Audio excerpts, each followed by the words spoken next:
and the mechanics of creation for that in every cell of our bodies. In every cell of our bodies. So according to the Vedic tradition, which also said human beings are holographic focal points, they describe them as mandalas of creation. Each cell of our body, a holographic mandala of creation where the whole universe is contained. I think you may be familiar with this great poem of William Blake where he says, eternity in a grain of sand, hold infinity in the palm of your hand. He's describing a holographic reality. This is the reality. There's an Indian saying, all this struggling to learn when all we have to do is remember. And what do we have to remember? Remember who we are. And those memories are there holographically inscribed in every cell of the body. Who we are is the whole universe contained in a focal point. The old paradigm says our bodies have well-defined edges, and the new paradigm says there are no well-defined edges to our bodies. That's again an artifact of sensory perception.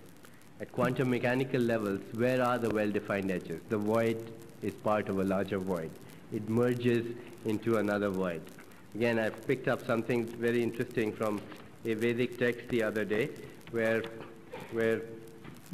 a teacher is teaching his disciple, and he says, in fact, there is only one experiencer, and that one experiencer manifests itself into different experiencers, different modes of experiencing, and different objects of experience. But in fact, there is only one experiencer. And then he tells his disciple, he says, your illusion is that you have imprisoned yourself within the boundaries of space-time and causation, squeezed yourself into the span of a lifetime and the volume of a body, and thus created the innumerable conflicts of pleasure and pain, sorrow and happiness, cause and effect, birth and death. How can you be free unless you abandon these illusions and once again know yourself as the essence, the foundation, the root, the timeless experiencer of all possible experiences? When you have that experiential knowledge, then you can truly say from the core of your being, Aham Brahmasmi, which means I am the universe. So the old paradigm says time exists as an absolute, and the new one says eternity only exists. Time is an artifact of perception also. The old paradigm says perception is automatic. The new one says perception is a learned phenomenon. We learned how to interpret. The old paradigm says we are slaves to the laws of nature. The new one says, in fact, we are the creators of those laws of nature. Our intentions can become the triggers of natural law. The old paradigm says we are our bodies, our egos, our personalities. The new paradigm says we are the creators of our bodies, of our egos and our personalities. It's an expression that I've heard from somebody else, but I'll quote it here. He said, we are not physical beings who have an occasional spiritual experience. We are spiritual beings who have an occasional human experience. The old paradigm says suffering is necessary. It is part of reality. We are victims of sickness, aging, and death. And the new paradigm says we are not victims of sickness, aging, disease, or even death. The seer cannot undergo those changes. Only the scenery can appear to do so. And the scenery is who we confuse ourselves with. The body is the changing scenery. The mind is the changing scenery. The ego is the changing scenery. Our personalities change. Our psychological makeups change. But the one who has those changes, the thinker behind the thought, is non-changing. And that thinker behind the thought is the field of consciousness. And that thinker behind the thought, at the ground level, we are all that same thinker. So that is a brief description of the quantum mechanical body, and I would unfortunately, even though time is an illusion, have to skip a lot of the techniques because I want to cover one area, and we have to leave at 5:30 so I can make the slides. But what I'll do is, in the next few minutes, based on that paradigm, show you some of the information that exists. Perhaps in the future we can do a whole day seminar and cover all the techniques of sensory perception. You tell me and we'll do it. We'll do it. Tell me and we'll do it. But what I'd like to discuss with you for the next half hour is some of the factors that influence aging and what has recently been discovered about the aging process, and how what we take to be granted as a given as aging may not really have to be that way. And the first and most important factor here is, again, the whole notion of premature cognitive commitment, which is our individual and collective mind and how that influences the aging process.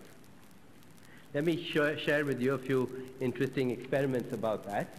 About 20 years ago, a doctor by the name of Alexander Leaf from Harvard Medical School, he traveled around the world and studied populations where people don't seem to age this way we see them aging in our societies.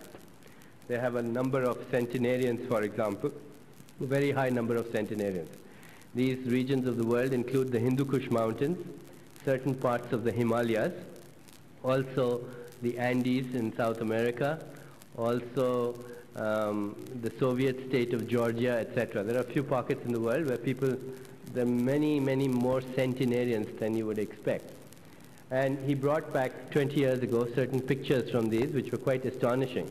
He had 112-year-old people riding horses, some of them even smoking cigarettes, and he had 110, 15-year-old people swimming in cool streams, in snow-clad mountains, completely naked and healthy and athletic and so on.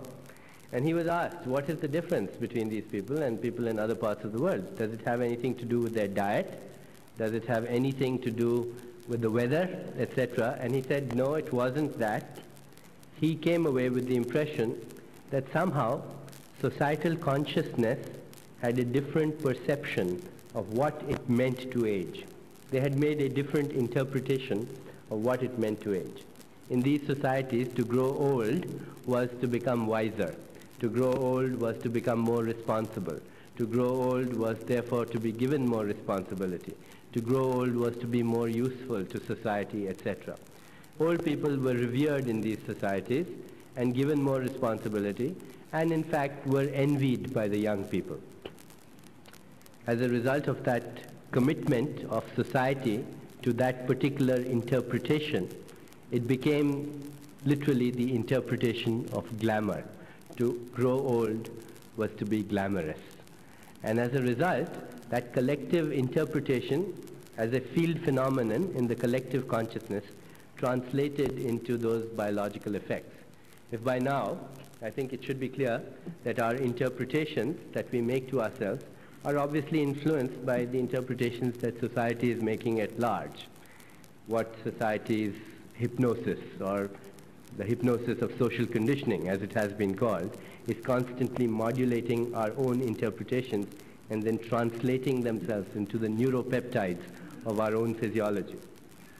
This was a fascinating observation by Dr. Leaf, but subsequently another fascinating observation was made by American physiologists who studied the Tarahumara Indians, which is a distinct group of a tribe of Indians in Mexico, which is no longer incidentally a distinct tribe because now it's all mixed up. They all watch CNN news and drink Coca-Cola and no longer are close to their culture.